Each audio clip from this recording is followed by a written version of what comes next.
All right, firstly, just to introduce myself, my name is Tom Ruello. I'm the VP of Sales here at SpendHound. Now, what is SpendHound, you're wondering?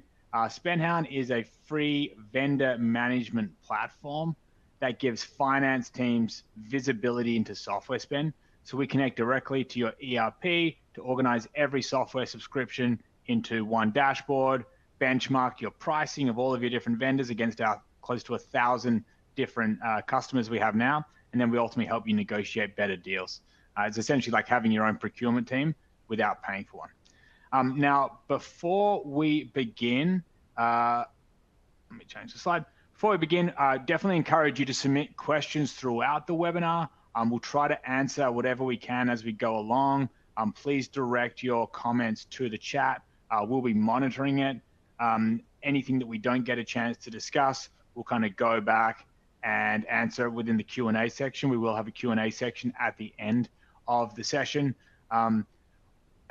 This recording is recorded. We'll share it out with you. We'll hopefully get it out to you all tomorrow. All right. So with no further ado, let's get into it. We've got two really exciting guests today, two key members of the Yipit Data finance team.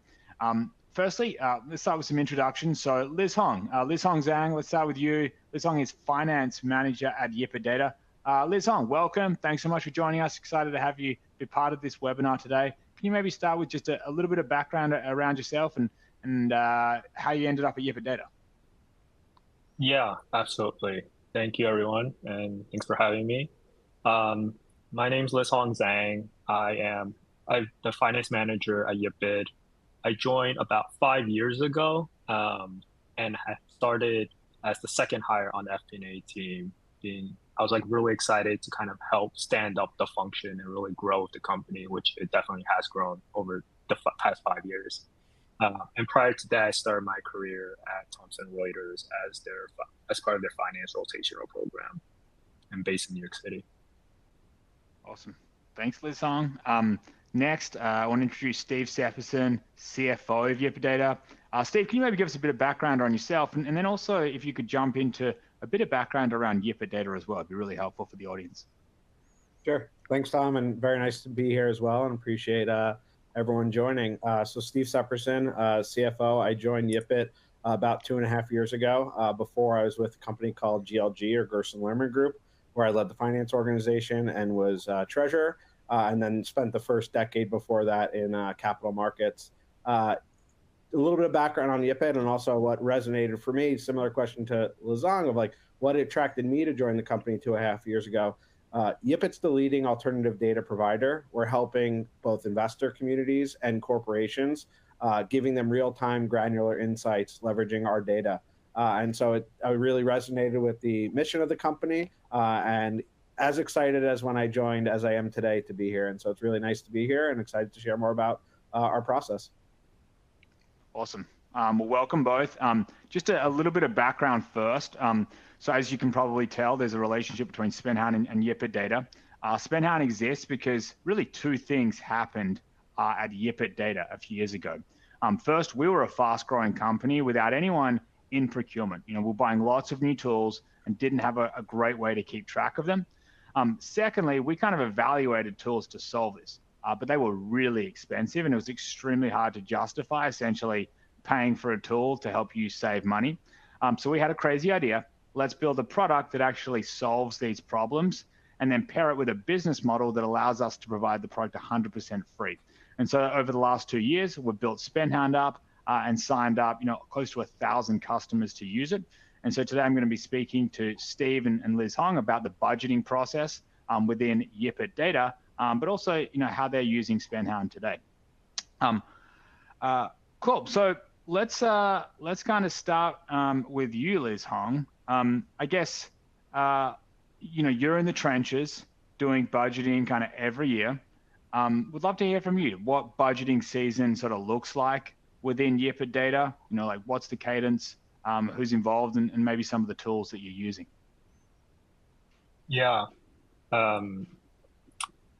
When I kind of shared that I joined at the second FP&A hire, I also joined when we were doing our second ever budget ever. And so over the past 5 years, we've definitely gotten to a much better cadence and process into it. It typically kicks off in September with a top-down model where we evaluate our strategic initiatives over the next 5 years.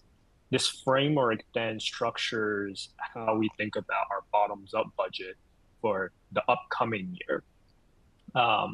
And very much, we're still very much a growth-oriented and scaling company.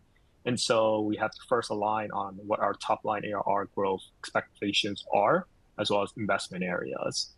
Then we kind of gather initial submissions for the budget and have iterative reviews with our business partners as we evaluate how all of the ask impacts our metrics and business P&Ls, which then follows a December executive review where all of the budget owners present on their budget plan.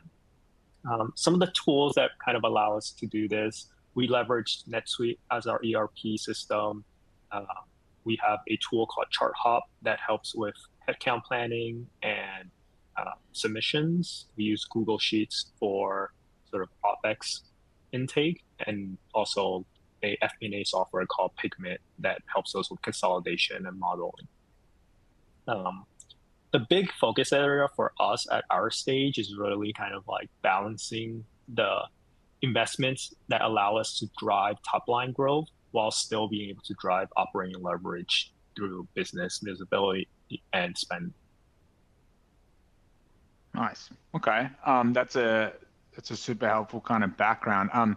It sounds like, over the last 5 years, you've definitely kind of built out a bit of structure there. I guess, like, where do you feel it gets difficult? Where, when you think about kind of the challenges and pain points during the heart of the busy period, where are the biggest challenges you've experienced?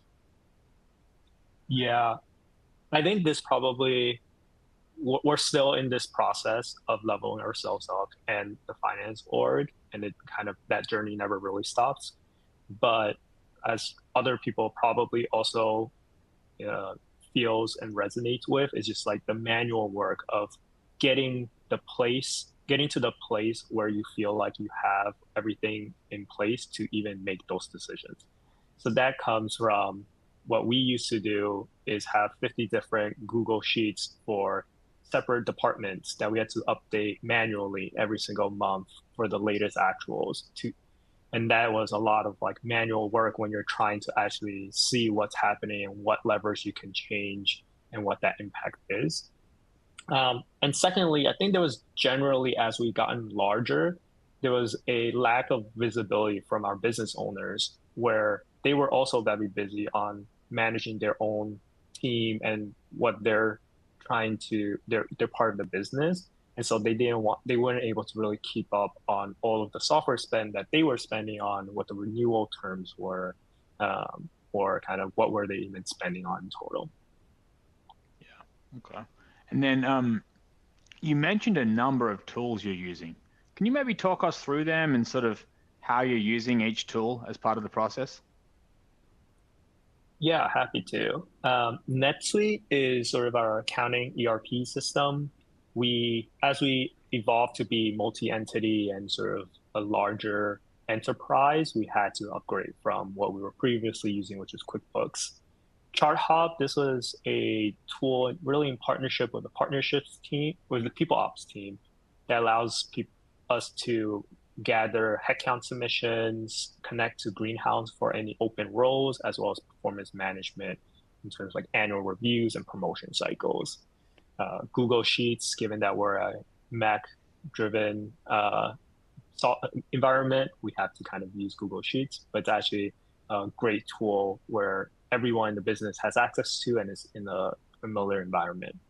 And then Pigment, we want a flexible tool that will allow us to work more efficiently on the FP&A side. And last but not least, SpendHound to kind of help us track software spend across the business. Yeah, okay, nice. Always good to hear that. And then I guess, Steve, as CFO, I guess, like, how do you think about this all from more of the executive level? Yeah, ultimately, I boil it down to as we want to be able to have strategic budgeting conversations during the budget process, but also through our quarterly planning cycles. And you want a unified view of spend. You want a unified where is your money going in the organization. We also want to be able to scale the finance team to scale with the organization, but also providing operating leverage while we're growing. And so a lot of the manual processes that started many years ago, we've been working to streamline, automate, provide that visibility to not only the finance team, also business unit stakeholders, all the way up to the executive and all the way up to the board. And then, last but not least, the data visibility is only as good as if you can trust the underlying data. And so you want to make sure all of those key stakeholders are aligned on how you're doing the reporting, where the visibility is coming from. And so those are kind of the issues that we were looking to solve, but ultimately it came down to being able to provide those strategic budgeting conversations. Yeah, okay. And then I'm guessing there's a lot of people on the webinar today who are kind of in that growth stage that we've experienced over the last few years. I guess like what kind of prompted us to take a new approach? Yeah, I mean, at the end, boil it down to one thing. I want the finance team to be providing strategic value to the business.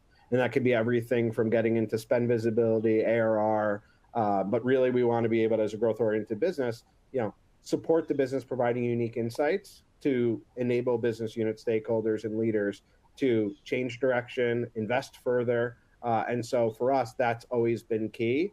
And I don't want the budgeting process, planning process to be viewed as an administrative task. I want it to be viewed as a strategic planning process. And that's key because we are here to help drive the business, make informed decisions. And that, to me, is kind of how we should be thinking about partnering with the business. Yeah, nice. Okay. Love it. And then I guess, LizHong, you sort of mentioned earlier you use SpendHound for software visibility. I'm kind of curious how exactly you do use it within the finance team. I know, you're not necessarily the procurement team, so I'm curious how you're using it within the finance team. And actually, as you kind of talk through that and how you are utilizing it internally, I'm going to actually bring up the platform so we can show the viewers exactly kind of what you're talking about and how they could think about using this tool. Cool, that should be up. Sounds good. We try to run our team as efficiently as possible, and so we run a pretty lean team. Finance acts as the procurement team for Yipit, and it's our job to be protective and understand what we are spending. When we didn't have SpendHound, we would have to sort of go into our ERP system, download a report of everything that we were spending, and then when our stakeholders ask any questions, we would have to filter it down, create a separate spreadsheet, share it with them so that they have access to their individual one. You can imagine how much manual sort of work that was very much routine and not really driving that much value. And now that we have SpendHound, there's an application that we all sort of can leverage. It has permissioning that allows them to see what they need to see. And we all sort of have this grounded truth of what things are. And so that really kind of helps and as we have scaled, it's hard for a small team to be able to keep up with thousands of vendors and know exactly who is owning what, and SpendHound kind of allows us to get that visibility for not just our finance team, but also for the business. Nice. And just to clarify then, so this is providing full visibility because this is plugged in and this is a demo environment, this isn't your environment, but this is providing visibility because it's directly pulling from NetSuite. I guess how accurate do you find it is? Yeah, since it's a direct integration with NetSuite, we find it to be pretty much accurate.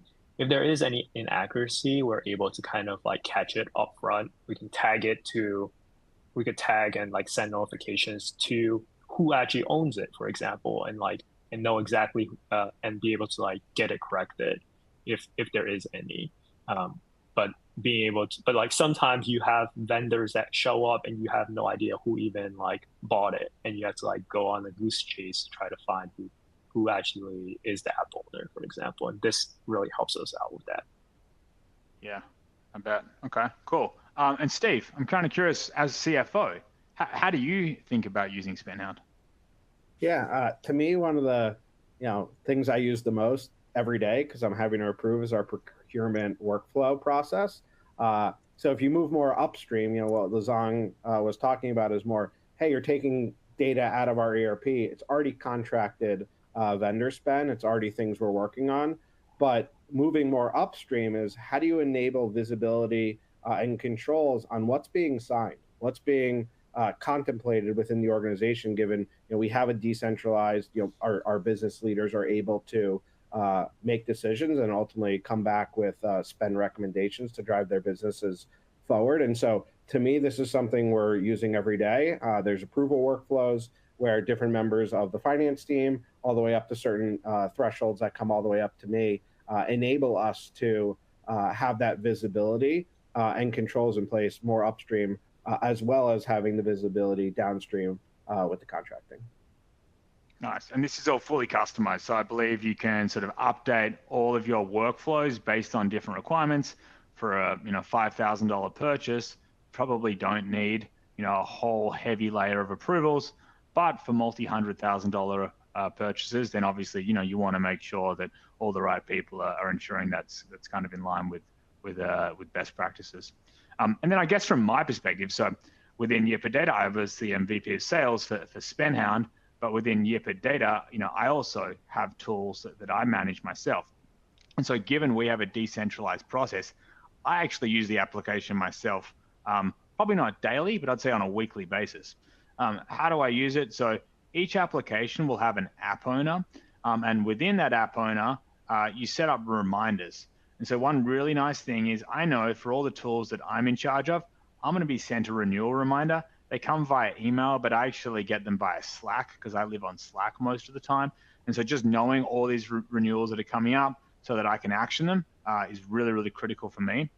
The second piece is I often want to access contracts. So either coming up to that renewal or thinking about the number of licenses and things, I can access the number of contracts. Firstly, I can see the number of licenses we're paying for, but I can also then straight away access the contracts within the system. It means I don't have to go and access some other CLM or Google Drive that I don't necessarily have access to. The other thing that I use is I want to keep track of how many licenses people are actually using. And so you can actually see how many active users we have for each tool. And then I can even see a list of them. And so when it comes down to budgeting decisions around how much we're actually using a tool, I can make decisions based on data and ensure that we're not sort of paying for things that we don't necessarily need. But yeah, that's kind of the main ways that we're using it today. I'm gonna stop sharing. Thank you for sharing that with us, LizHong and Sep. It's working. Cool. So I guess like Steve, maybe to continue the conversation, I think like a lot of teams think spend management is sort of just about cost cutting. But it sounds like it's also around sort of collaboration. I guess can you share how visibility through SpendHound has helped you improve kind of teams working together within Yipit Data? Yeah, great question. I would say I tell this to the finance team very frequently, but I don't want the finance team to be viewed as a back office function. I say, our clients are not the investors we're working with and corporations we're working with. They are for the company. But really, our clients are our colleagues we work with day in and day out, and we want to be able to provide them insights, whether that be on cost decisions, investment areas. We want to be partners to them to drive that. And so you want accurate data. You want to give them early real-time insights that you're seeing, questions you have. You should be engaging the business as colleagues, as stakeholders, because that is our function. And of course, we still have to do some of the administrative tasks that are required as a finance organization, but really building those relationships with the organization, with the business unit, is key to success. Nice. I love that. As someone who speaks with finance leaders and procurement leaders every day, I definitely feel the pain. I think there's sometimes not a lot of love for those roles. And so definitely appreciate that sentiment. I guess like before we wrap, I'd love for each of you to share maybe like one key takeaway. I guess for other CFOs, finance leaders watching and thinking, we're stuck in this same budgeting cycle. What's the one thing you'd tell them to do first to improve their processes? Yeah, I'm happy to go first. I would say 2 words: is centralized visibility, which is kind of a theme I keep talking about. You cannot manage what you can't measure. And so being able to have that level of visibility that's centralized, that everyone's working on the same data set that's trusted, is key. Nice. LizHong. Yeah, and I would say also kind of a theme we've talked about today is that what is probably reframing that we're all on the same team, trying to build what's best for the company. And so help us help you understand what truly drives the business and better navigate the changing landscape. I want to say maybe I'm also a sucker for pain. If like things are exactly the same every single time, everything's going exactly to plan, and nothing changes, I'll be pretty bored. Nice. Well, appreciate it. I've just flashed up on the screen, so we do have a special offer for all new SpendHound customers. So if you sign up, you will get a $500 bonus for signing up, and scan the QR code to make sure that gets actioned. But with the end of kind of the main proceedings, I'd love to jump into a Q&A. So if anyone has any questions, feel free to add them into the Q&A chat bot, and we will address them. Maybe while that's coming, I have one question I guess I didn't ask. It seems like the overall budgeting process is taking several months. What are the areas that you find take up the most time? And I guess what have you done to try to improve on those processes? Yeah, I'm happy to go. You can report on actuals, but you're really, the budgeting process is planning for the future. And so that is understanding what are the key initiatives, making sure that teams are aligned on the key initiatives, ensuring that you're, for us as, people centric business, ensuring you have the right talent, especially as a growth oriented business, to drive those initiatives. And so ensuring that alignment, ensuring you're partnering not just with the leaders, you're talking about with the sales teams, you're talking all the way down to the recruiting function, ensuring that there's alignment. It's a planning process. It's essentially to have a roadmap, ultimately comes back with financial P&L, but that P&L has action items that need to be taken across various different teams, and you want to make sure each of those teams have visibility, transparency into all the decisions that are going on as you're planning for next year. Yeah, got it. Okay.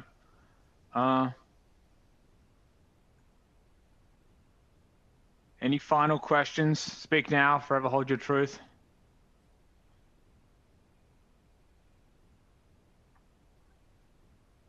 I'll say one that I've always found, as SpendHound has evolved as an organization for us, one of the things is we take feedback.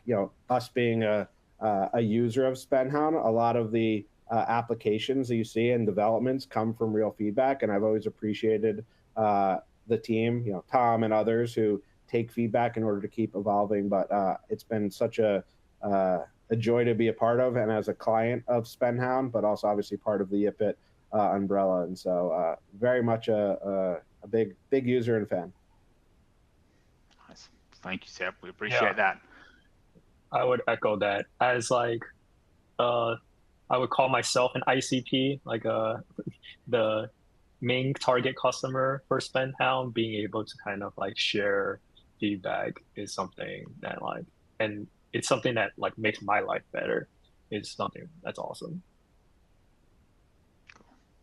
Well, we appreciate that, and we very much appreciate your time today. So LizHong, Steve, thank you so much. Really appreciate it. Thank you, everyone, for tuning in.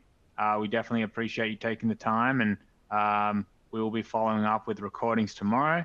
And please go ahead, click on that link, sign up. It's a 100% free tool, and we will save you both time and money very quickly.